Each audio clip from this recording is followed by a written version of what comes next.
No episódio anterior, falamos sobre o cântico de vitória realizado no céu após o julgamento e destruição final da Grande Babilônia e do próprio Anticristo.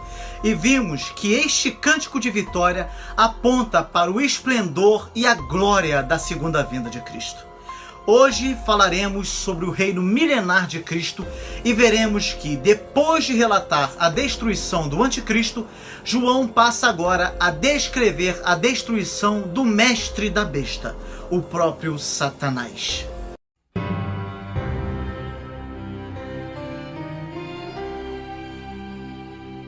Gente querida, a interpretação desse capítulo tem gerado muitos debates e conflitos teológicos no seio e na história da igreja.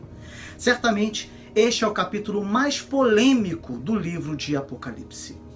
Quando o assunto é o milênio, muitos teólogos lembram logo da anedota que diz que o milênio é o período de 1000 anos de paz na Terra, sobre o qual os cristãos vivem brigando. Não é difícil entender o porquê dessa piadinha, pois esta é a única passagem em toda a Bíblia que faz menção de um reino milenial de Cristo com os que viveram e os que não receberam a marca da besta em suas testas nem em suas mãos. De fato, não há consenso entre os estudiosos sobre a interpretação deste capítulo.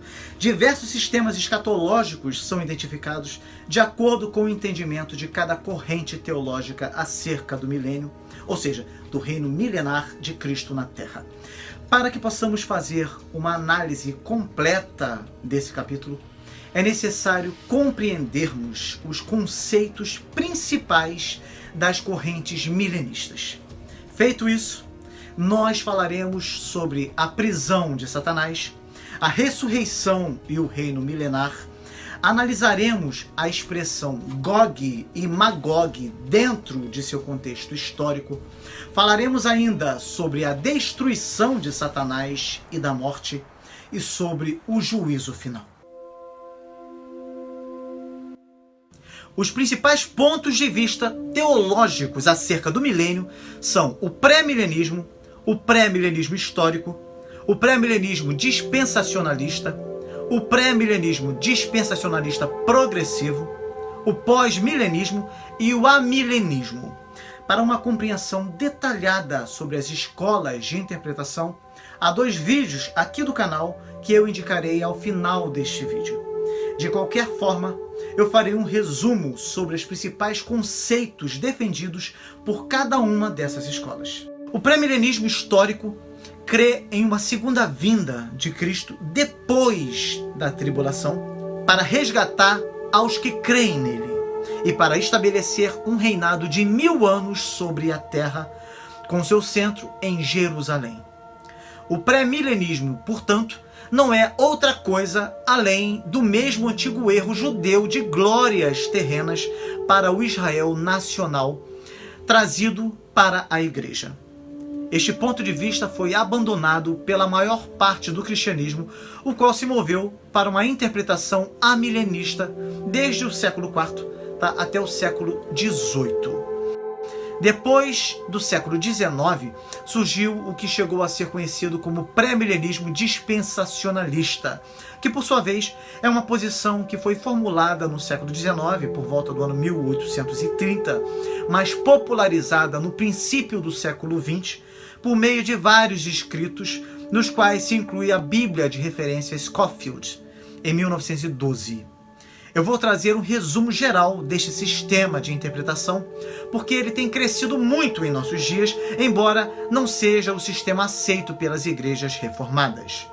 E eu tenho certeza de que, na medida em que eu for resumindo, você vai perceber que já ouviu esta interpretação e é bastante provável que você se identifique com ela também. No entanto, esta não é a interpretação aceita pela Igreja Reformada, de forma geral. E isto vai ficar bastante claro na medida em que a análise deste capítulo for sendo feita. O sistema de estudo dispensacionalista divide a história bíblica em 7 dispensações, uns em mais e outros em menos. O que são dispensações? São também chamadas de períodos. nos quais Deus tratou com os homens com um enfoque fundamentalmente à nação de Israel, a qual é o centro do grande plano de Deus. De acordo com os dispensacionalistas, a igreja constitui um parênteses em relação a Deus com seu povo de Israel. Segundo eles, este parênteses foi necessário porque os judeus negaram a Cristo como Messias em sua primeira vinda. E por isso Deus enfocou o seu plano de salvação aos gentios, levantando a Paulo como apóstolo a estes. Mas este trato, esse pacto com a igreja, no caso gentios, se encerrará com o arrebatamento da igreja. Isso acontecerá na última semana de Daniel, 7 anos de tribulação, nos quais Deus restaurará o trato, no caso o pacto, com seu povo Israel, começando com um tratado de paz firmado entre os judeus e o anticristo, quem eles crerão ser o Messias. Depois dos primeiros 3 anos e meio, o anticristo romperá o pacto, porá sua imagem num templo que será reconstruído em Jerusalém e se sentará ali a pedir adoração como se fosse o próprio Deus, e os obrigará a pôr uma marca da besta 666 na testa ou na mão direita. Quando os judeus não adorarem o anticristo e se negarem a ser marcados por ele, este os perseguirá para matá-los e matará a muitos. Esta segunda parte da semana é denominada de a Grande Tribulação. Ao cabo dos 3 anos de perseguição, as nações do mundo virão contra Israel para atacá-lo e destruí-lo, especialmente as forças armadas da China e Rússia, Gog e Magog. Virão através do rio Eufrates, que terá secado milagrosamente para que 200 milhões de soldados venham atacar Jerusalém. A isto chamam de Guerra do Armagedon. Mas essa guerra terá um final horrível para os inimigos de Israel, pois o Senhor mesmo virá e pousará seus pés sobre o Monte das Oliveiras, em Israel, e este monte se partirá em 2 partes, matando a todos os que venham contra a Israel. Será um dia de sangue e morte, de maneira tal que o sangue chegará à altura dos freios, na boca, dos cavalos.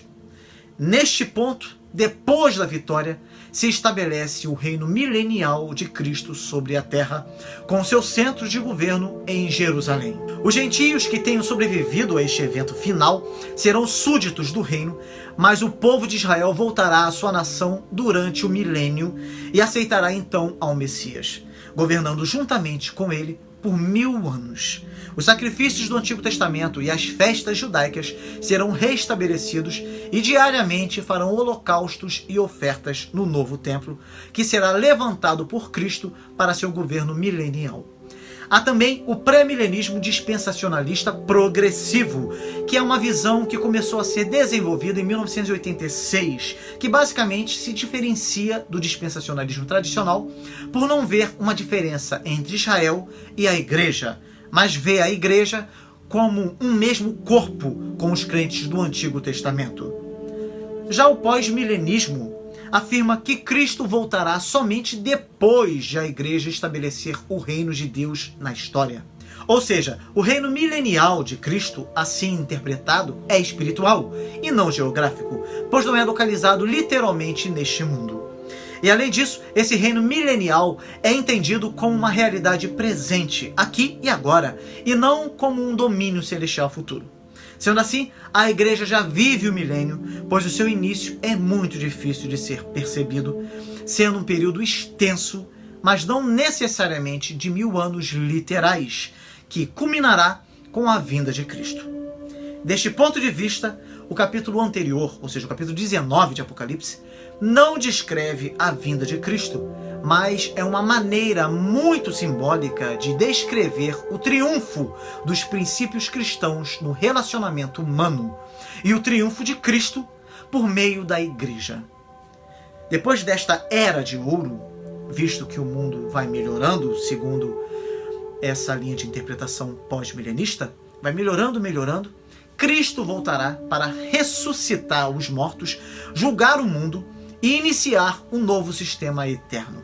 Portanto, o conceito que Cristo voltará após a grande tribulação não é defendido por esta corrente de interpretação, visto que o mundo vai caminhando para uma era de paz que antecederá a vinda do Messias. E agora eu vou falar sobre o amilenismo, que foi considerado como a teologia escatológica milenial mais amplamente aceita desde o século IV, através de Agostinho de Hipona, aproximadamente no ano 300 depois de Cristo, até fins do século XIX. Portanto, esta é a interpretação oficial das igrejas de confissão de fé reformada. O amilenismo é a visão das últimas coisas que nega um reino literal de 1000 anos de Cristo sobre esta terra, como é o caso do pré-milenismo, e também nega um período de 1000 anos de paz e justiça sobre essa terra antes do retorno de Cristo, como é defendido pelo pós-milenismo. O amilenismo sustenta que o milênio mencionado em Apocalipse 20 refere-se ao período inteiro entre a primeira e a segunda vinda de Cristo, do Pentecoste até antes do julgamento. Esta visão não é nova, como eu já falei. Ela está implícita nos credos históricos primitivos do cristianismo. Ela foi sustentada pelos maiores teólogos da igreja, Agostinho, Lutero e Calvino, sendo a posição das confissões reformadas, e por conseguinte, de todos os crentes verdadeiramente reformados. Apocalipse 20, de 1 a 10, deveria ser lido neste ponto. Esta maneira de interpretar Apocalipse 20 implica no princípio da recapitulação, isto é, que a estrutura do Apocalipse não narra acontecimentos consecutivos, mas aborda o mesmo assunto de diferentes perspectivas. Apocalipse 19, do versículo 19 ao 21, nos leva ao final da história, ao dia do juízo. Apocalipse 20 retorna ao começo da dispensação atual. Assim, a conexão entre os capítulos 19 e 20 é semelhante à conexão dos capítulos 11 e 12. Apocalipse 11, versículo 18, anuncia o dia do juízo, e Apocalipse 12, versículo 5, descreve o nascimento, a ascensão e coroação de Cristo.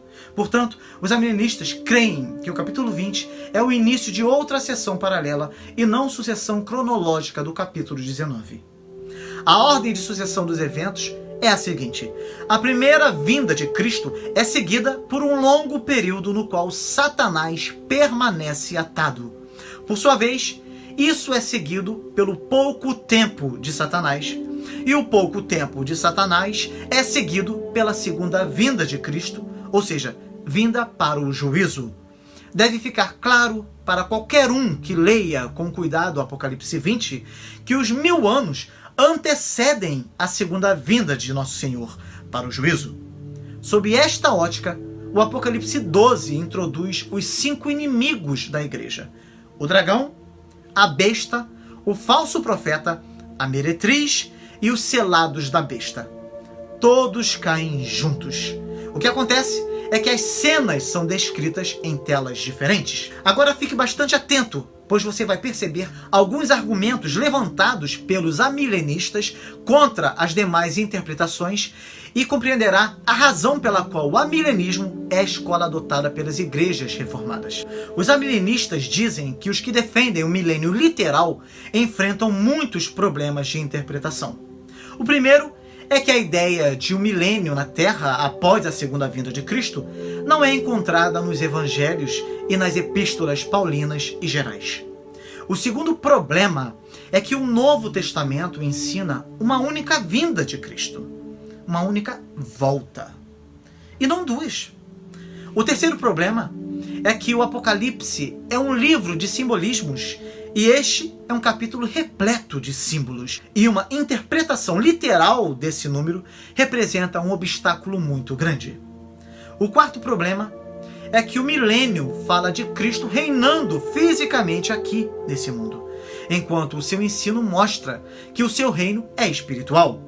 O quinto problema é que a ideia de um milênio na Terra e a posição de preeminência dos judeus reintroduz aquela distinção entre judeus e gentios já abolida, pois só existe uma igreja e uma noiva formada de judeus e gentios.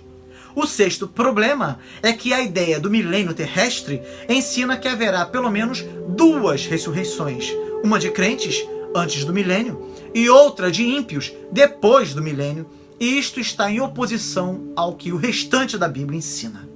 O sétimo problema é que a ideia do milênio cria a grande dificuldade da convivência do Cristo glorificado com os santos glorificados vivendo com homens ainda na carne. O oitavo problema é que é difícil conceber a ideia de que as nações estarão sob o reinado de Cristo por 1000 anos e depois elas se rebelam totalmente contra ele. O nono problema é que a cena descrita por João em Apocalipse 20 de forma alguma ocorre na Terra. É uma cena celestial. Isso vai ficar claro na medida em que formos analisando esse capítulo. O décimo problema é que o Novo Testamento ensina que o juízo é universal e segue imediatamente a segunda vinda. Mas a crença no milênio terrestre, o juízo acontece 1000 anos depois da segunda vinda e só para os incrédulos. A permanência de pecadores convivendo com os santos glorificados durante o reino milenar de Cristo na Terra é visto por muitos estudiosos como um obstáculo intransponível à ideia pré-milenista. De fato, há muitos paradoxos de um reinado terreno de 1000 anos. Os santos glorificados estarão em uma terra ainda não glorificada ou renovada, isto é, ainda não purificada pelo fogo. Santos com corpos glorificados se misturarão com santos e com pecadores que não terão corpos glorificados. Satanás será acorrentado para que não mais engane as nações. Apesar disso, elas continuarão realmente inimigas de Cristo, prontas para obedecer a Satanás e a guerrear contra os santos, tão logo termine o milênio. Os rebeldes parecem até mais numerosos que os justos ao se findar esse período, vocês vão ver, pois são como a areia do mar, enquanto que os santos se reúnem em um arraial e em uma cidade, e só fogo vindo do céu salva o frágil agrupamento. Martin Lloyd-Jones diz que os 1000 anos se trata de uma figura simbólica com o intuito de indicar a perfeita extensão de tempo conhecida de Deus e unicamente de Deus entre a primeira e a segunda vinda. Não são 1000 anos literais, mas a totalidade do período enquanto Cristo está reinando, até que seus inimigos sejam feitos estrado de seus pés e ele regresse para o juízo final.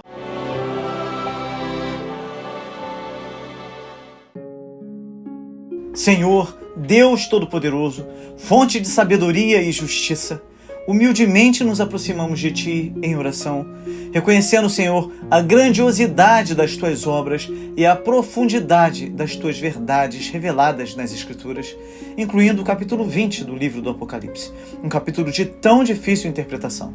Reconhecemos que essas interpretações podem gerar controvérsias e divergências entre os Teus filhos. No entanto, pedimos que, acima de tudo, o Teu Espírito nos guie para a compreensão da Tua vontade e para a busca da unidade na fé. Que possamos aprender com as Escrituras e buscar discernimento, Senhor, para compreendermos o significado profundo das Tuas palavras. Ajuda-nos a interpretar com humildade e mente aberta, buscando sempre a verdade e o amor que provém de Ti. Que as divergências de interpretação não nos afastem uns dos outros, mas que nos conduzam a um diálogo fraterno e respeitoso, onde possamos crescer na fé e no conhecimento da Tua palavra.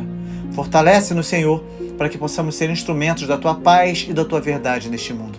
Que o Teu Espírito nos capacite a viver de acordo com os princípios do Teu reino, mesmo diante das incertezas e das diferenças de entendimento.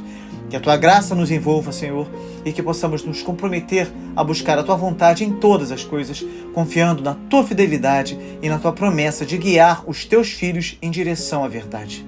Senhor, oramos também pelos pedidos que estão sendo feitos agora a Ti e pelos pedidos que serão colocados nos comentários. Que o Senhor abençoe cada um e conceda a vitória de que cada um necessita. Tu és a nossa rocha. Nós confiamos que o Senhor tem todo o controle sobre todo o universo e de que nada pode frustrar os Teus planos em nossa vida. Aleluia! Em nome de Jesus Cristo, nosso Salvador e Redentor, é que oramos. Amém. Povo de Deus, por favor, compartilhe esse vídeo com os seus contatos. Mas antes, Deixe o seu like, porque isso é muito importante, tá bom? Nós estaremos orando durante toda a semana pelos pedidos deixados nos comentários. E se você ainda não é inscrito aqui no canal, inscreva-se, tá? Pois aqui você tem a oportunidade de aprender a Bíblia e a história do cristianismo em ordem cronológica. Uma exclusividade aqui do canal. Se você já é inscrito, por favor, certifique-se de que a sua inscrição ainda está ativa, pois infelizmente muitas pessoas tiveram suas inscrições canceladas automaticamente pelo YouTube. Isso é um absurdo, mas tem acontecido muito, meus irmãos. Então eu conto com a ajuda de vocês. Que Deus te abençoe muito e até o próximo vídeo com a graça de Deus.